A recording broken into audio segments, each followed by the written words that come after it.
Welcome back to our Steven. No matter what I do, my coffee is either boiling or ice cold, no in between. And today, from cutting off a cheating ex's entire household internet to a roommate being tricked into eating expired food, we've got some wild revenge stories, all starting with a post titled, "My coworker was being a tool, so I nailed his to the floor." I'm a woman who works in construction. I mainly wood-framed apartment complexes for the majority of my career. I am also usually the only female on the job site, so I often have to decide how to handle the interactions with my male colleagues. If I lose my cool, I run the risk of being labeled a jerk or get talked about even if a colleague deserves it. One day on the job, I collected all of the ladders that were on the job site because they often get left behind. We work in one direction and move up floors when we finish a floor. I piled the ladders neatly and by size and then got to working on my task for the day. Well, I had my 6-foot ladder and my nail gun, but needed more nails. So I had to run down to the Connex to carry 3 10-pound boxes up 5 flights of stairs. And when I got upstairs back to my area,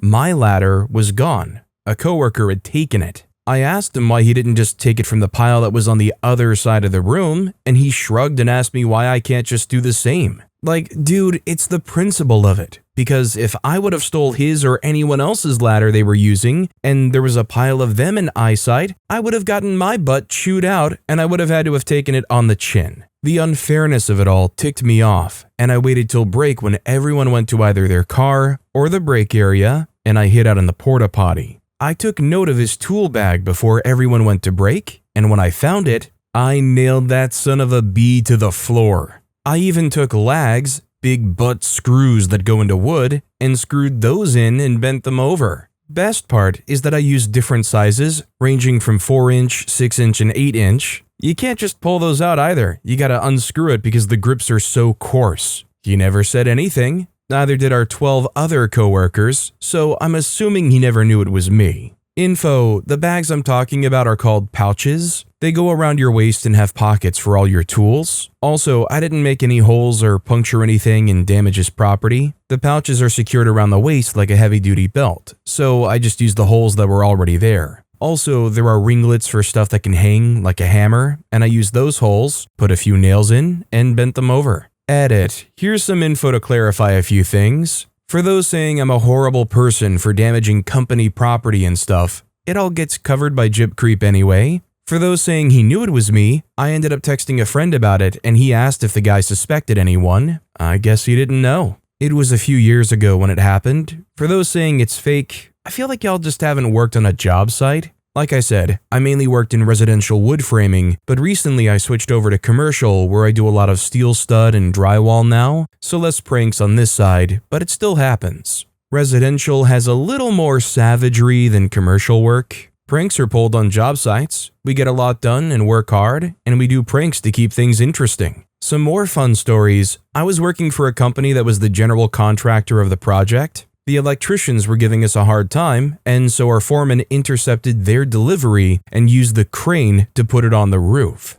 They were looking for their crap for like 20 minutes. Once seen a guy's cart with like 50 pounds of tools nailed to the wall 6 feet up. A buddy of mine nailed a coworker's chair to the ceiling, telling apprentices to be the board stretcher. And again, I did not damage his property. I didn't hide his stuff or damage it. For example, it would be like if you hung your keys on a hook at work and I tied the keys to the hook. It just takes you a few extra seconds to get it off. You know, for me, I think this story just confirms that I'm just too soft for anything like that. If it's so routine that OP nailing this guy's tool bag to the floor or tool pouch to the floor doesn't raise any suspicion in OP's direction because it's so commonplace, I just know I would be too whiny and too in my feelings to survive in a place like that. I have a lot of respect for people who do grueling labor, and doubly so if that's the kind of stuff you have to put up with on the side of that. It's bad enough when I think reading words can be hard enough sometimes.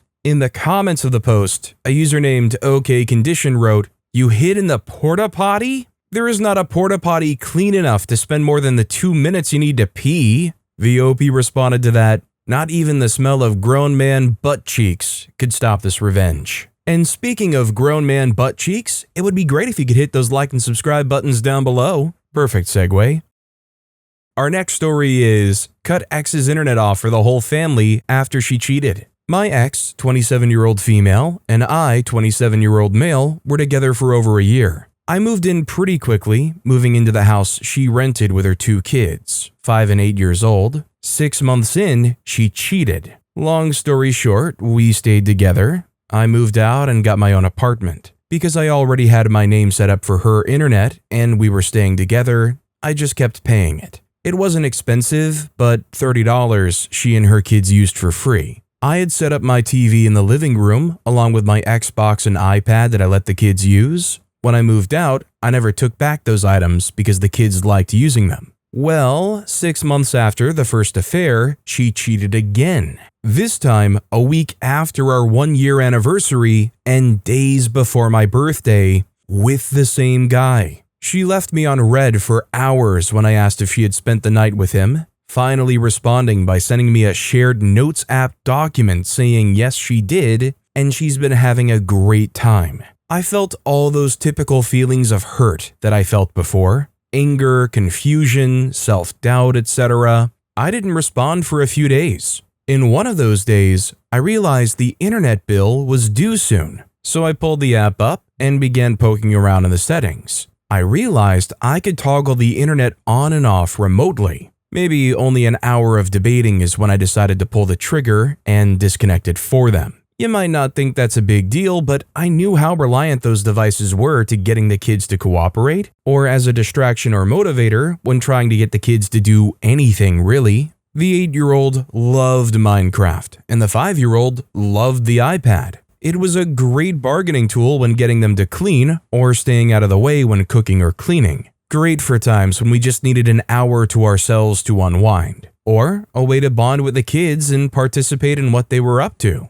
These devices were a major help most days. I knew that by cutting the Wi-Fi, the kids would start throwing a fit and causing my ex's day to be more difficult. I didn't know if they'd realize immediately or if they would come home after a long day just trying to relax and get nighttime routines going, and then be met with unexpected silence. This was about 9 months ago, so maybe I left some details out. It's not my proudest moment, but I don't regret it. So I feel like OP's a nice guy, but I feel like OP needed to look out for themselves a little bit more here. Look, obviously OP knows now the circumstances with their relationship, so I'm not going to go on about staying with her, but especially leaving those devices there for the kids. I'm just betting that OP probably feels a little bit differently about it now. I bet OP kind of wishes that it feels okay to them to ask for their Xbox and iPad back. Which, by the way, I'm sure plenty of people in the comments would say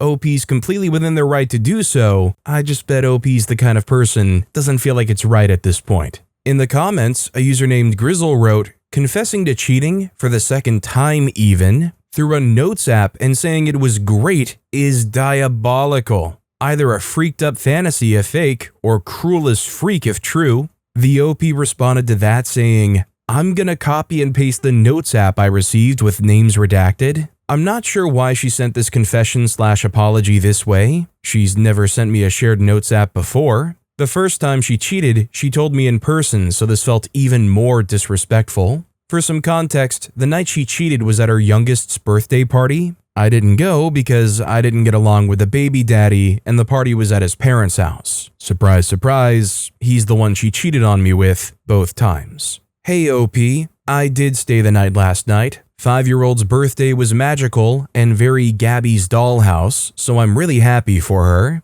I will say by the end, I was a mess, and I wasn't able to drive. I'm pretty certain that I was the one wanting to go with baby daddy and the babies though. I don't know where you and I will go from here with that information. Either way, you're still an impactful person in my life, and the last year together is one for the books. I think having had such a big feeling of temptation recently and yesterday, it's unfair to call you and I a healthy relationship. It's not on my end at least. I've been trying to face these temptations in my own way for a few months, and instead I just bottled everything up and became hard to communicate with. I know we both can tell that I've been distant and not really putting in the same amount of effort as in the beginning. With the combination of yesterday, I did what I pleased, and it's pretty selfish of me. I'm really sorry that it has to end at this time. 3 days before your birthday and with our anniversary having just happened. But it's entirely unfair to you. We both know you deserve the best. You deserve reciprocation for all the effort you put into love that I was unable to provide as a childish, stuck-in-her-ways type of person. I spent the majority of the day with the four of them and had a great time celebrating 5-year-old and 8-year-old's win at his soccer game early this morning. I'll give you space. I'm personally not ready to talk in person, but I'll message or phone call.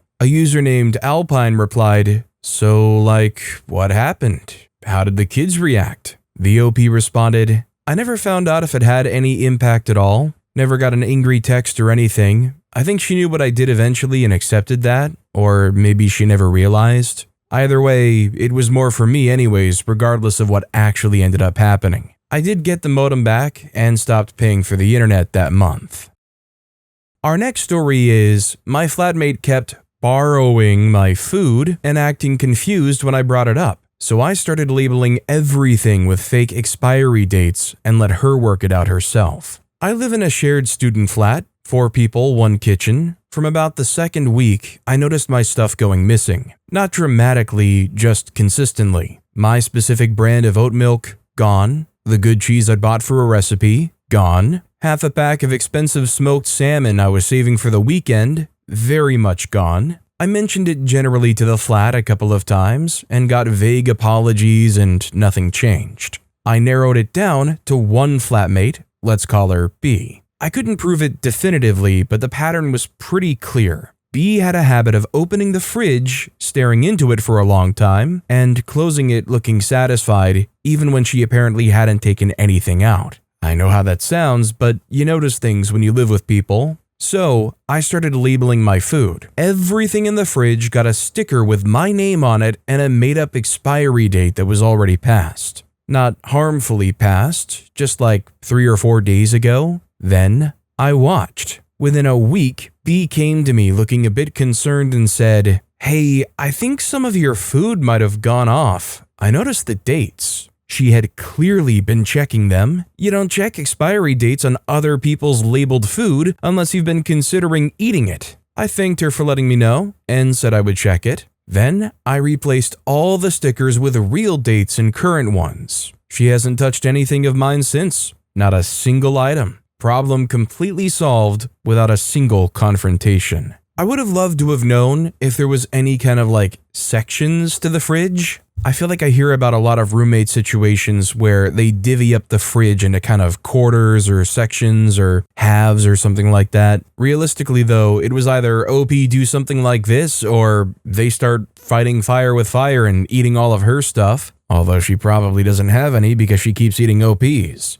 In the comments, a user named Wake Me Up wrote, "This is the exact reason we bought my kid a mini fridge which was in her locked bedroom. Also the same reason all personal care products were in caddies that were taken to and from the bathroom."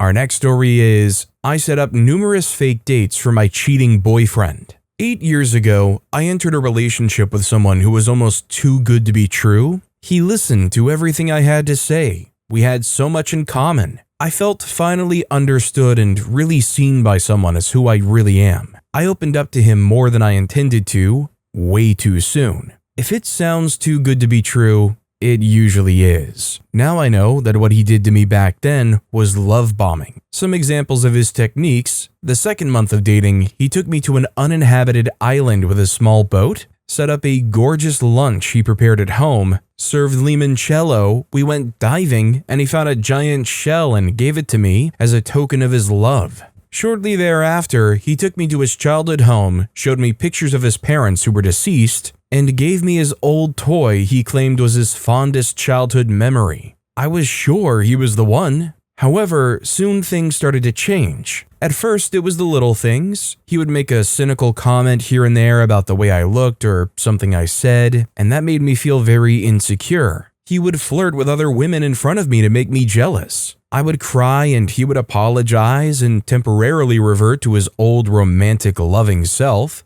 but his outbursts became worse and worse, and the amount of pleading with him and convincing him of my love was growing each time. I felt exhausted and drained by the constant need to prove my love for him just to earn a little bit of affection he initially showed me. I once got out of the shower and caught him browsing an online dating site. He said he made sure I saw what he was checking out to see if I would get jealous and controlling again. I didn't believe him. He was actually very bad with computers, and early on in the relationship, he once called me on the phone and asked for my help with setting up an online account for playing chess. I tried to guide him through the process of setting up a username and password at this particular site, which was somewhat more complicated than these things usually are, and he grew impatient and just told me the username and password he wanted to use. I remembered that and tried this username and password on the dating site he visited. I immediately got into his profile, and what I saw broke me. Not only was he chatting up other women, but it was clear from some of the conversations that he had met other women and hooked up with them. Some of the conversations contained intimate information about me and what he was dissatisfied with me. What I read hurt so much that I cried on the floor like a little baby. By this point, I knew he wasn't perfect and that our relationship was far from perfect, but I was clinging to that initial phase of our relationship, which made me feel the happiest I had been in my life. Now, I had to deal with the fact that it was all fake. I cried for hours, and then something in me broke, and I decided to get even. I set up a fake online dating profile, the first of many to come. I started chatting with him, and after a few days, he suggested meeting. I feigned hesitation. He insisted. I reluctantly agreed to meet him in a large coffee house. I went there, half disguised, and sat where I knew he wouldn't see me. I half hoped that he wouldn't come and that it was all just a bad dream. I called him 10 minutes before the meeting with the mystery woman to ask where he was and if we could meet. He said that he couldn't because he had an errand to run. My heart sank. I kept my eyes glued to the door, and sure enough, there he was. He came in, sat, and waited. At first, I thought I was getting a panic attack because I was so distraught, but I managed to calm myself down. He first waited patiently, then started fidgeting and looking at every woman that came in, and then, as if by divine intervention, a woman came in who looked just as what I described myself online. He immediately went up to her and said something. She dismissed him, but he was persistent, at which point she got agitated with him and told him to leave her alone. He waited for another half an hour and then left. That afternoon, I sent him a message through the dating site that I was indeed the woman he spoke up to, that I saw him, found him physically unattractive, but lacked the courage to discuss it in public, so I faked not knowing who he was. I apologized profusely, and he said it was okay, no hard feelings. But I knew it wasn't okay. He was very self-aware and narcissistic. No way he was unbothered by that. So I did it to him again, and again, and again. Sometimes he would be stood up. Sometimes the woman would reschedule, and then he would be stood up. Sometimes she would cancel at the last minute. At least 10 dates went south. I decided it was enough, and it was time to break up. I did it in public. I told him it was over because he was a cheating SOB. He denied everything and tried to gaslight me and spin the story as me being the jealous freak. I then looked at him and said, "All those failed dates? All me." And I just let that sink in. He asked how, and I told him his password and left. A few months after the breakup, he wrote a lengthy email saying what I did to him was ingenious, that it proved I was the love of his life, and that he completely lost the will for online dating because he both fears and hopes that every new woman is me. I never answered this or any other attempt he made to contact me, and he still makes such attempts, even now, years later. So OP's revenge is good, and it's effective, and that guy is crazy, but I don't know, something's really sticking with me about how long this revenge took. OP could have moved on, been figuring out how to split off and, split off, and yet instead OP's spending this time on fake profiles and setting him up for 10 fake dates in a row. Our next story is, don't pay your rent? No Star Wars Galaxies for you. I used to have a roommate who was always late with his rent and always had an excuse. Every month I would hit him up for rent and bills and would end up covering most of it myself while he figured out his finances. I paid all the utilities, including the internet. This was back when the Star Wars Galaxies video game had just come out. I think it was the first Star Wars MMORPG, and he went ape crap for this game, playing almost all his waking hours. Not sure if it was the game or not, but he really started getting late on his rent. Not just a couple days or a week anymore, but sometimes paying a week before rent was due again.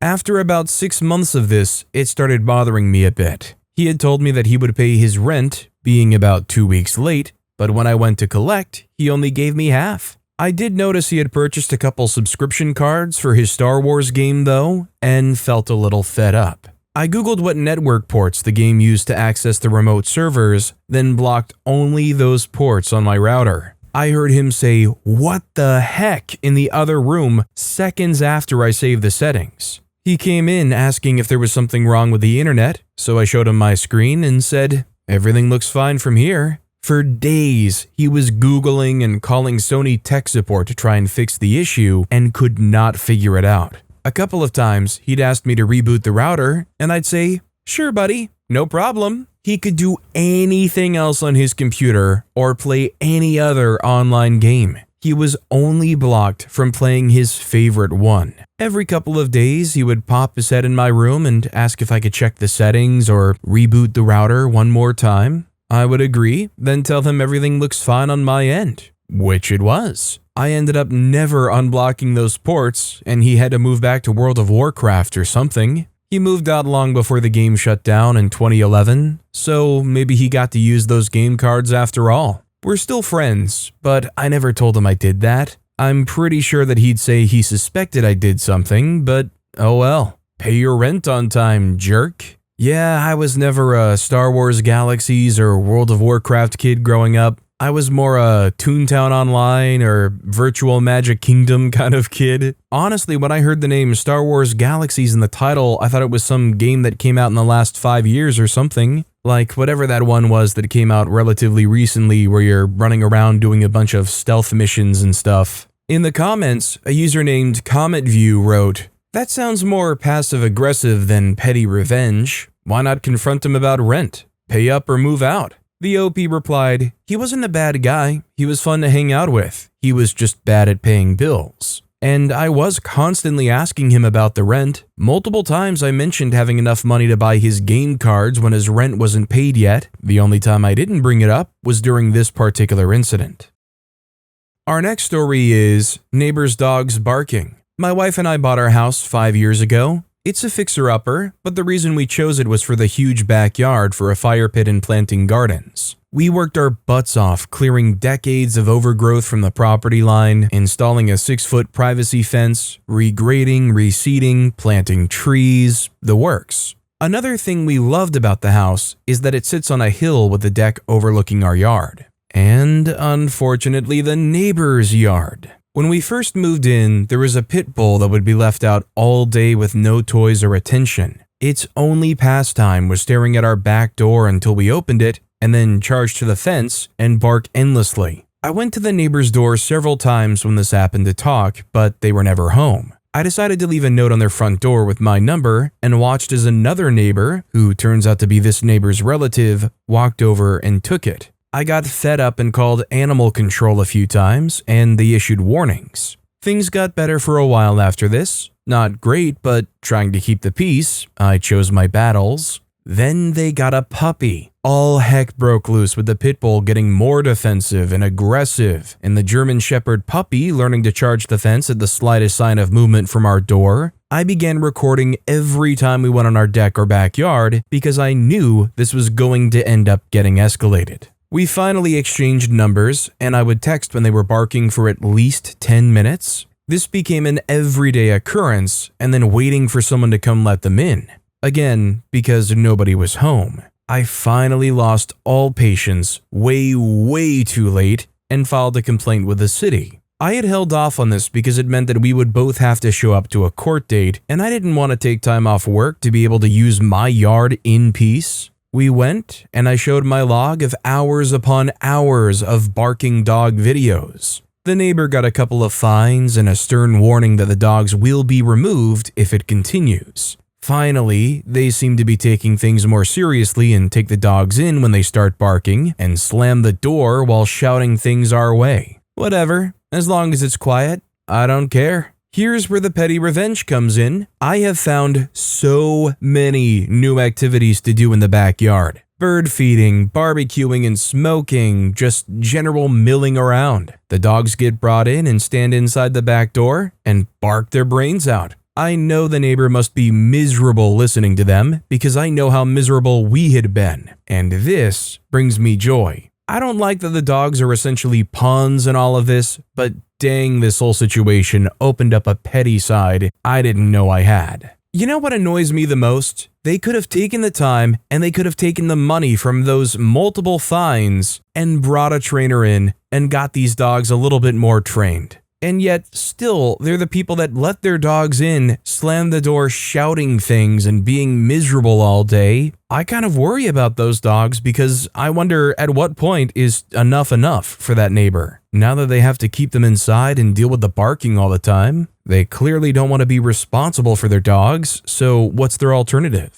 In the comments, a user named Stunning Theory wrote, "I have the same issue with the dog in few houses down and the house behind me. Both dogs will bark constantly when they're outside. I can't even go into my backyard without being super quiet, and even then, they can see me through the bushes. It's very irritating. I already have my dog who barks at nothing. Now I have to deal with other people's dogs and they don't care." The OP replied to that saying, "The breaking point for me was when I was literally hiding on my deck from them so they wouldn't bark. I'm not paying a mortgage to hide from a dog.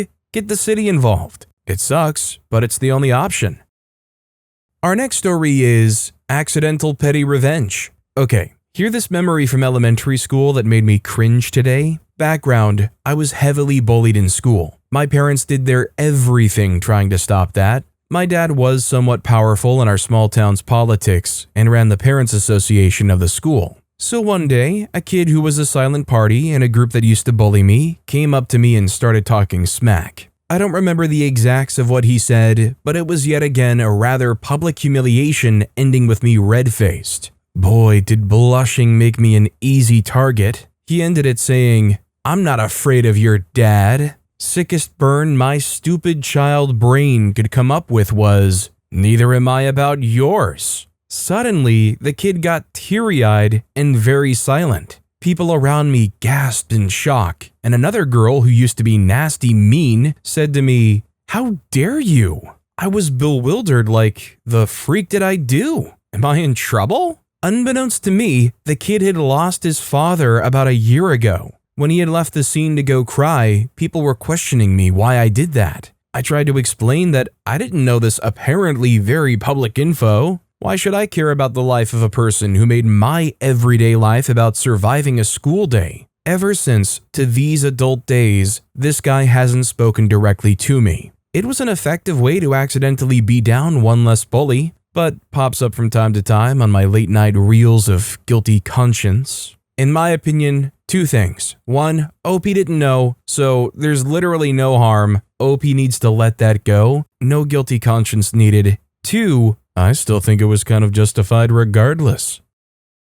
Our next story is shower revenge. Without my glasses, I just see colors. I shower without my glasses, so I rely on distinctive bottles. Transparent one is shampoo, pink is the conditioner, etc. I also have a long-haired cat that likes to shower. Combine both our shedding, and the drain can get hairy. I don't see it, but husband in his good vision can see it, and so the cycle goes. Husband complains that he got tons of hairs out of the drain. Callie and I look at him with sad eyes and promise to do better, and we move on. Crisis averted. It's not that I don't want to help him with the chore, it's just that it's not intuitive to enter the shower with the glasses on. You can't see the drain from outside the shower, it's only visible once inside, and the cat doesn't care. We're lucky he loves us, for now. Anyway, the other day while preparing to brush my teeth, I have my glasses on and my eyes land on the shower's wall and there's a giant bug.